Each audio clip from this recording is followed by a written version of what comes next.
आपका मूड कैसा है? ठीक है, अच्छा है, ठीक है।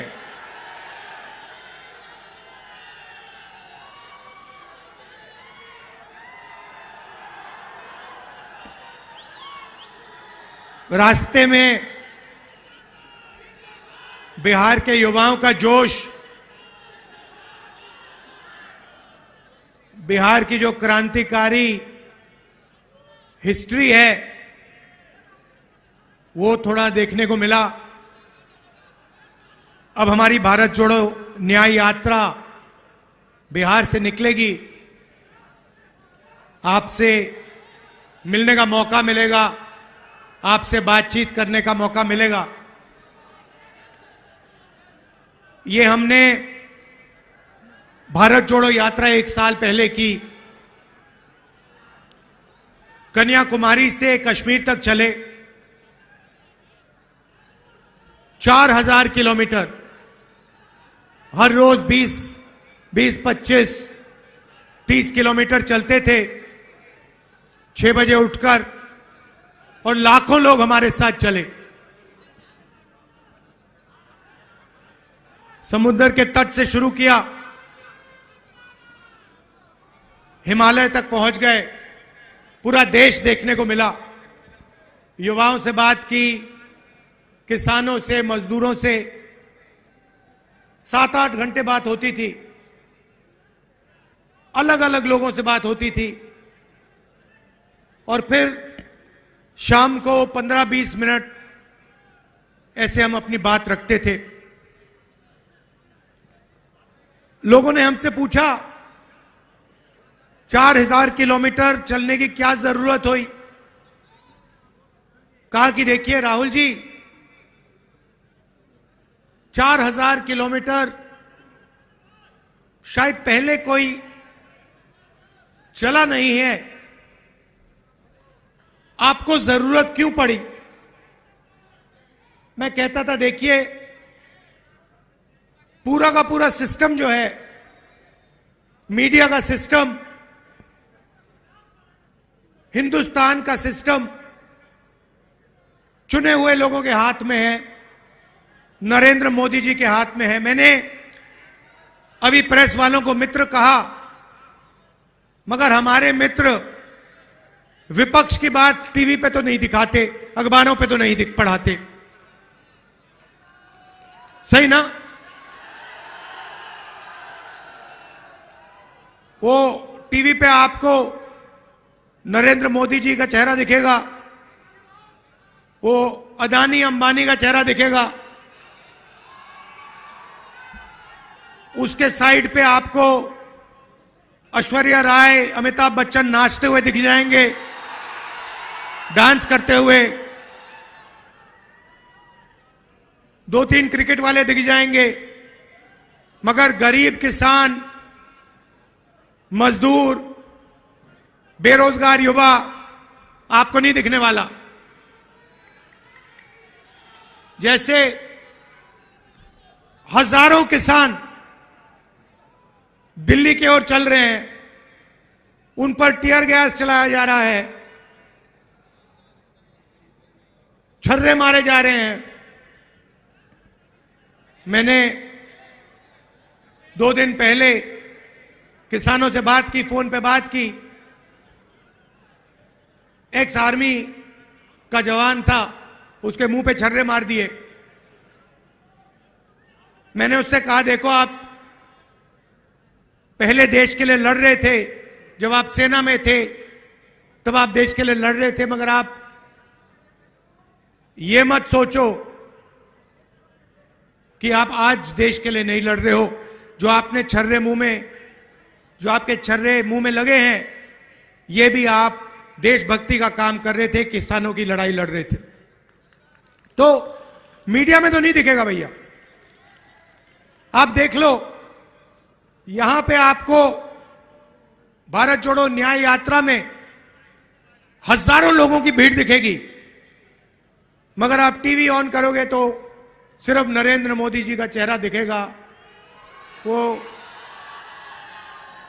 सुना है वहां दुबई में वहां के राजा से गले मिल रहे हैं, 2-3 बार गले मिलेंगे, तो वो टीवी पे देखने को मिलेगा। इसलिए 4000 किलोमीटर हम चले, क्योंकि हम डायरेक्ट जनता से बात कर रहे हैं। मतलब ये जो टेलीविजन वाले बिचौली हैं, इनको हमने परे कर दिया है। भारत जोड़ो यात्रा पे हमने नारा दिया, नहीं हमने नहीं दिया, नारा भीड़ से निकला। एक दिन एक व्यक्ति बाहर दौड़ता हुआ आया, पुलिस वाले ने उसको मारा। पहले इधर से आया, इधर से पुलिस वालों ने रोका, फिर दूसरी साइड से आने की कोशिश की, फिर उसको 2-3 धक्के लगे। अंत में वो दौड़ता हुआ आता है मेरे सामने, ऐसे खड़ा होकर कहता है, राहुल जी मैं समझ गया, मैं जानता हूं आप क्या कर रहे हो। मैंने उससे पूछा, भैया बताओ क्या कर रहा हूं। कहता है, नफरत के बाजार में मोहब्बत की दुकान खोल रहे हो। मैंने कहा बात तो सही है। और फिर भाषण में मैंने कहा कि देखिए, भीड़ से आवाज आई है, भीड़ से नारा आया है, नफरत के बाजार में मोहब्बत की दुकान खोल रहे हैं।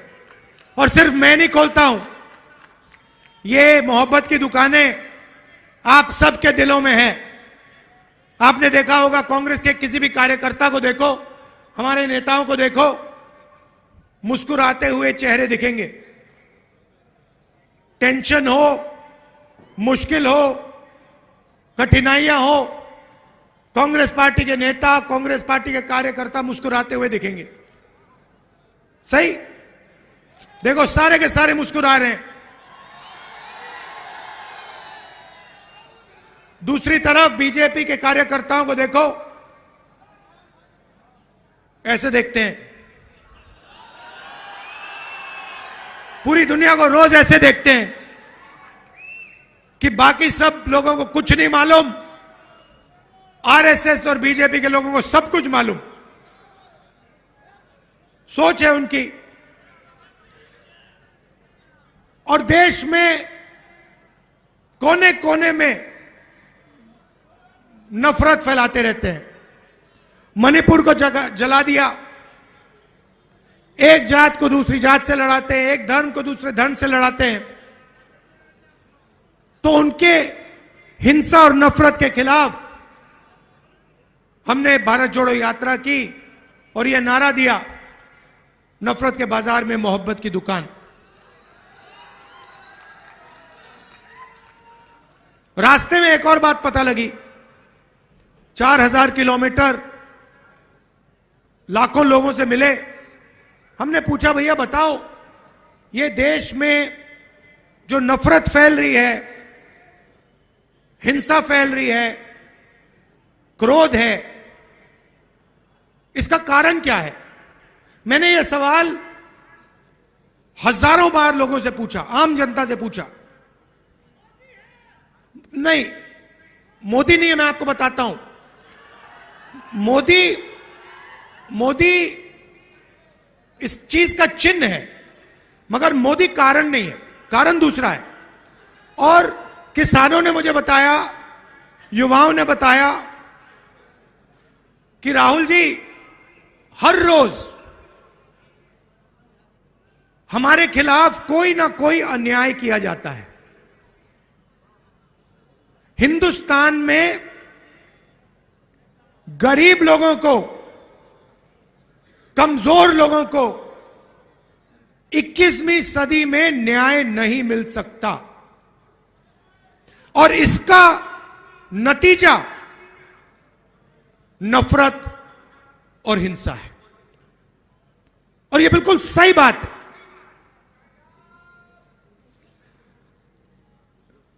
गरीब व्यक्ति जितनी भी कोशिश कर ले, किसान जितना भी चिल्ला ले, मजदूर जितनी जोरों से चीखे, उसे इस देश में मालूम है कि मुझे न्याय नहीं मिल सकता। रोज दिखता है उसको। आप देखिए,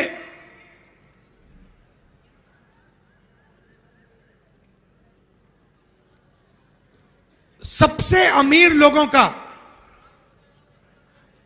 नरेंद्र मोदी जी ने 14 लाख करोड़ रुपया कर्जा माफ किया है। 14 लाख करोड़ रुपया। नरेगा में कितने लगते हैं? साल में कितने लगते हैं? कितने? हम नरेगा का एक साल? नहीं, बजट साल का। नरेगा का पूरी की पूरी नरेगा को चलाने के लिए एक साल के लिए 70,000 करोड़ रुपए। सबसे गरीब लोगों के लिए एक साल में 70,000 करोड़ रुपए। और सारे के सारे अमीर लोगों ने कहा देखो यह पैसा जाया हो रहा है। 70,000 करोड़ रुपए मनरेगा में जाते हैं और 14 लाख करोड़ रुपए हिंदुस्तान के 10-15 सबसे अमीर लोगों का एक सेकंड में कर्जा माफ हो जाता है। अखबार में नहीं आता। क्यों? क्योंकि अखबार उनके। पहले एक अखबार था, वो एक टेलीविजन था, मीडिया, एनडीटीवी, उसको भी अदानी जी ने खरीद लिया।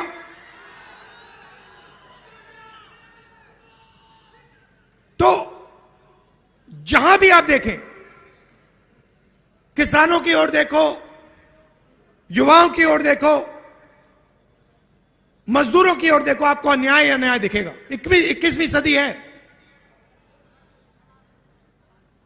आर्थिक अन्याय। 40 साल से सबसे ज्यादा बेरोजगारी। ये हमारे सारे युवा ये टेलीफोन लिए घूमते हैं। ये चाइना में बनता है। इसका फायदा चाइना के युवाओं को मिलता है। रोजगार वो ले जाते हैं। और होता क्या है? चाइना का माल हिंदुस्तान के 10-15 अरबपति यहां बेचते हैं। चाइना के युवाओं को फायदा होता है, चाइना की कंपनियों को फायदा होता है, और हमारे यहां 10-15 अरबपतियों को फायदा होता है। और जो छोटे व्यापारी हैं, स्मॉल मीडियम बिजनेस वाले हैं, छोटे कारखाने चलाते हैं, उनके लिए क्या? उनके लिए जीएसटी, उनके लिए नोटबंदी। खत्म कर दिया सबको। आप किसी से पूछ लीजिए, यहां पे इंडस्ट्री हुआ करती थी, सारी की सारी बंद हो गई। बिहार के लोग बाकी प्रदेशों में जाके मजदूरी करते हैं, कॉन्ट्रैक्ट लेबर का काम करते हैं। यहां पे 4 लाख शिक्षा के मजदूरी कर रहे हैं, कॉन्ट्रैक्ट पे हैं। उनको एक दिन में निकाला जा सकता है। तो यह आपको सब जगह दिखेगा। अच्छा, मैं आपसे सवाल पूछता हूं, हिंदुस्तान में पिछड़ों की कितनी आबादी? कितनी? 50%। ठीक है। दलितों की कितनी आबादी? 15%। आदिवासियों की कितनी आबादी? 8%। कितना हुआ? 50, 15 और 8 कितना हुआ? 73 हुआ ना? तो पिछड़ों की, दलितों की, आदिवासियों की आबादी 73%। अब मैं आपसे पूछता हूं, हिंदुस्तान की सबसे बड़ी 200 कंपनियों में उनकी लिस्ट निकालो। मैंने निकाली है। और उनकी मालिकों की लिस्ट में आदिवासी, दलित और पिछड़े कितने हैं? मुझे बताओ, कितने हैं? 0। एक नहीं है। चलो छोड़ो, ये बताओ उनकी सीनियर मैनेजमेंट में कितने हैं? 0। अच्छा बताओ, मीडिया की कंपनी के मालिक ओबीसी, दलित, आदिवासी कितने? 0।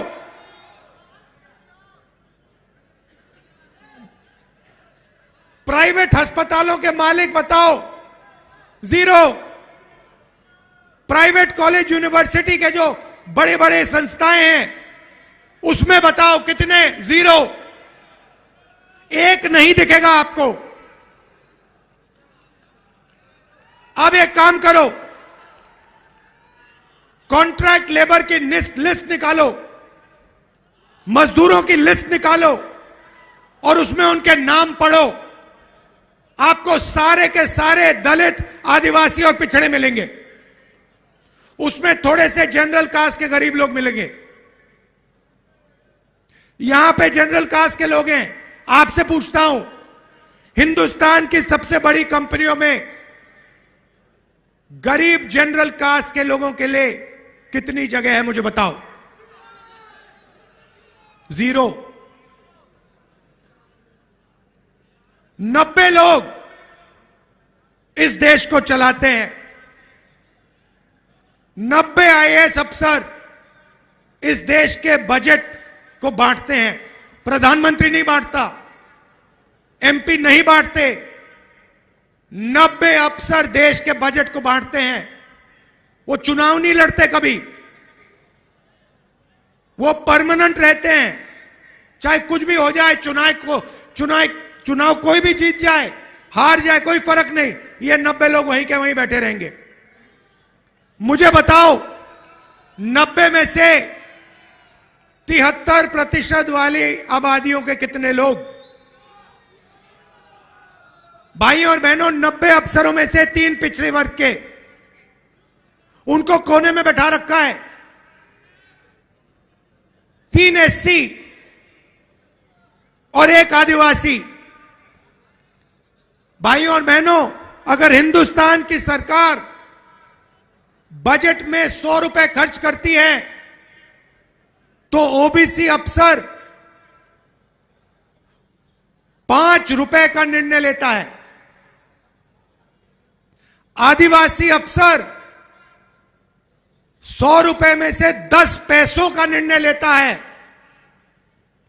और दलित अफसर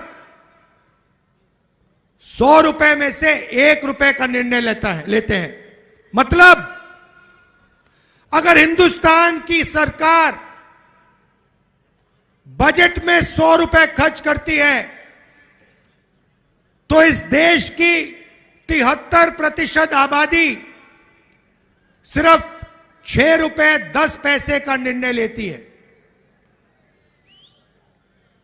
और उसमें मैंने माइनॉरिटी की बात नहीं की, उनको अलग रखा है, वो भी 15% है। तो बात समझिए, आप वोट देते हो, आप अपनी सरकार चुनते हो, मगर 73% लोगों के लिए ना कॉरपोरेट इंडिया में जगह, ना मीडिया में जगह, ना बड़े उद्योगों में जगह, ना ब्यूरोक्रेसी में जगह, ना हाई कोर्ट में जगह। हाई कोर्ट का आंकड़ा मेरे पास है, 650 हाई कोर्ट के जज हैं। उसमें से अगर आप 73% वाले लोगों को देखो, 650 में से 100 हाई कोर्ट के जज या दलित या आदिवासी या पिछड़े वर्ग के। मतलब आबादी आपकी, जीएसटी का पैसा आपका, आप देते हो। आपने शर्ट खरीदी, ये जो गुलाबी शर्ट पहने हो, कितने रुपए की शर्ट थी ये? हाँ, 300, 400 रुपए की शर्ट है। जितनी जीएसटी इन्होंने दी उतनी ही जीएसटी इस शर्ट के लिए अदानी और अंबानी देंगे, उतनी। ये अगर 18% जीएसटी शर्ट के लिए देंगे, 18% अदानी देगा। इनकी आमदनी 50,000 रुपए, उसकी आमदनी लाखों करोड़ रुपए। जितनी जीएसटी ये देता है उतनी जीएसटी वो देता है। वो महल में रहता है, वो हवाई जहाज में उड़ता है, मगर जितनी जीएसटी हिंदुस्तान का मजदूर देता है उतनी जीएसटी अदानी देता है। यह अन्याय है। आपके जीएसटी का पैसा जाता है और आपकी कहीं भागीदारी है ही नहीं, ना मीडिया में, ना सरकार में, ना कोर्ट में, ना प्राइवेट अस्पताल वाले सिस्टम में, ना कॉलेज यूनिवर्सिटी वाले सिस्टम में, कहीं नहीं हो आप। आपके लिए एक नई कैटेगरी निकाली है, कॉन्ट्रैक्ट लेबर। एक दिन में आपको जूता मार के बाहर निकाला जा सकता है। वो है 73% लोगों की जगह। सुबह उठो, मजदूरी करो, और अगर बात अच्छी नहीं लगी 1 मिनट में आपको उठा के बाहर फेंक देते हैं। 73% के साथ यह हो रहा है, पूरे देश में हो रहा है। इसीलिए मैंने जाति जनगणना की बात उठाई। मैंने कहा देखिए, किसी को चोट लगती है, पहला काम डॉक्टर कहता है भैया देखो हाथ में चोट लगी है, चलो एक्सरे कराओ। हुआ होगा आपके साथ, हुआ है भैया एक्सरे कराओ। अगर आपका हाथ टूटता है और अस्पताल जाते हो, डॉक्टर कहता है मैं एक्सरे नहीं कराऊंगा, एकदम आप उसको पकड़ते हो, कैसे नहीं कराओगे? मुझे चोट लगी, आपको एक्सरे कराना पड़ेगा, क्योंकि एक्सरे से पूरा का पूरा पता लग जाता है। जाति जनगणना सामाजिक एक्सरे है। उससे सारे के सारे पिछड़ों को, दलितों को, आदिवासियों को, गरीब जनरल कास्ट के लोगों को पता लग जाएगा कि इस देश में क्या हो रहा है। और जाति जनगणना का मतलब आप समझो, सबसे पहले सब लोगों को बता देंगे कि भैया इस देश में पिछड़े कितने, दलित कितने, आदिवासी कितने, जनरल कास्ट के कितने। उसके बाद हम फाइनेंशियल सर्वे कराएंगे, कितना धन किस वर्ग के हाथ में है। ये देश सोने की चिड़िया कही जाती थी, ये आज भी सोने की चिड़िया है, मगर भाइयों और बहनों, सोने की चिड़िया आपके हाथ में नहीं है, अदानी जी के हाथ में है। इसीलिए जाति जनगणना से सबको पता लग जाएगा कि पिछड़ों के पास कितना धन है, आदिवासियों के हाथ में कितना धन है, गरीब जनरल कास्ट के हाथ में कितना धन है।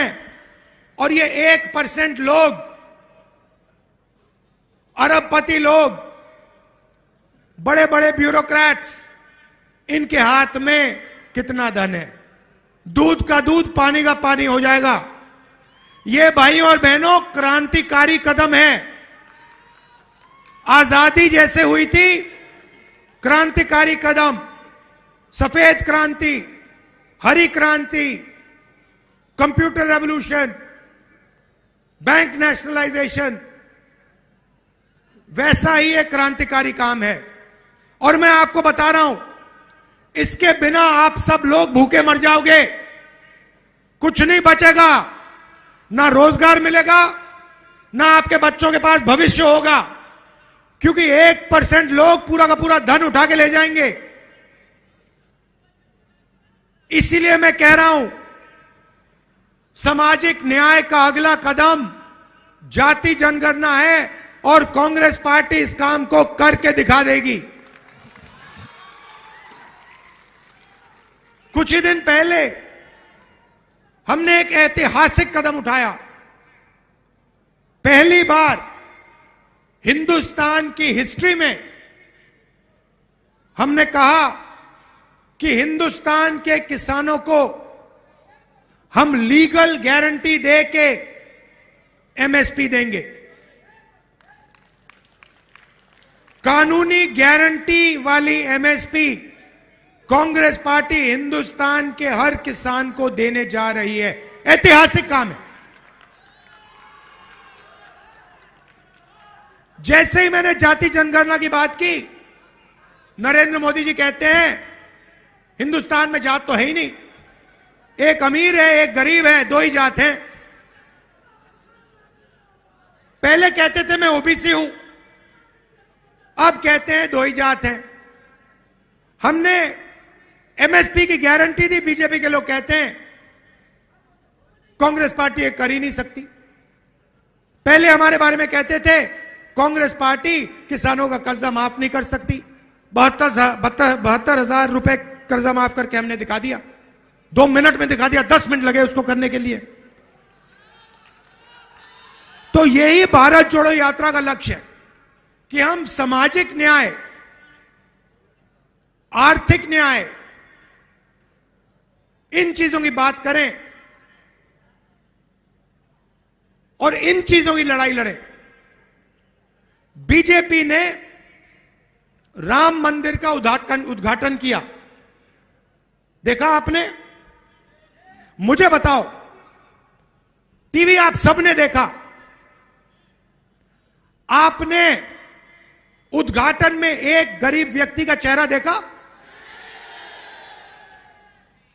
अंबानी दिखे, अदानी दिखे, अमिताभ बच्चन दिखे, नरेंद्र मोदी दिखे, हिंदुस्तान के सारे अरबपति दिखे, किसान दिखा, मजदूर दिखा, बेरोजगार युवा दिखा? तो फिर बात समझिए, ये नरेंद्र मोदी जी 2-3% के लिए काम करते हैं। ये पूरा ड्रामा जो चल रहा है आपके ध्यान को भटकाने का है। टीवी वाले मिले हुए हैं, मीडिया वाले मिले हुए हैं, अदानी, अंबानी, नरेंद्र मोदी, ये 10-15 लोगों की टीम है और इनका काम आपसे आपका जो जीएसटी का पैसा है वो छीनने का है, वो लेने का है और 24 घंटे आपके ध्यान को इधर उधर करने का है। देखो भैया, उधर वो ऐश्वर्या राय नाच रही है, वो देखो भैया अमिताभ बच्चन ने डांस मारा, वो देखो भैया विराट कोहली ने चौका मारा,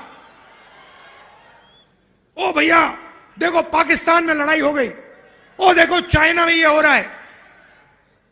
मगर हिंदुस्तान में कितनी बेरोजगारी है उसके बारे में नहीं बोलेंगे, जीएसटी का पैसा कहां जा रहा है उसके बारे में नहीं बोलेंगे, जाति जनगणना उसके बारे में नहीं बोलेंगे, किसान की एमएसपी उसके बारे में नहीं बोलेंगे, कॉन्ट्रैक्ट लेबर उसके बारे में नहीं बोलेंगे। कभी नहीं दिखेगा मीडिया पे, दिख ही नहीं सकता, वो आपका है ही नहीं, वो आपका है ही नहीं।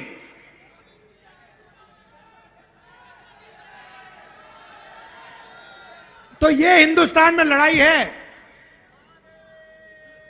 ये लड़ाई है हिंदुस्तान में।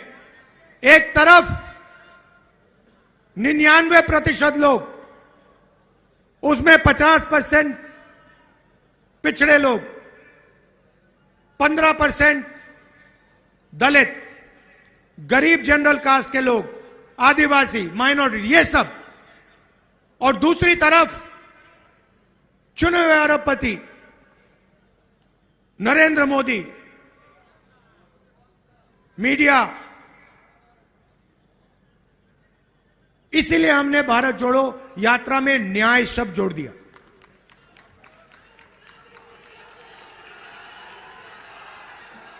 आप सब आए, इतने प्यार से आपने मेरी बात सुनी।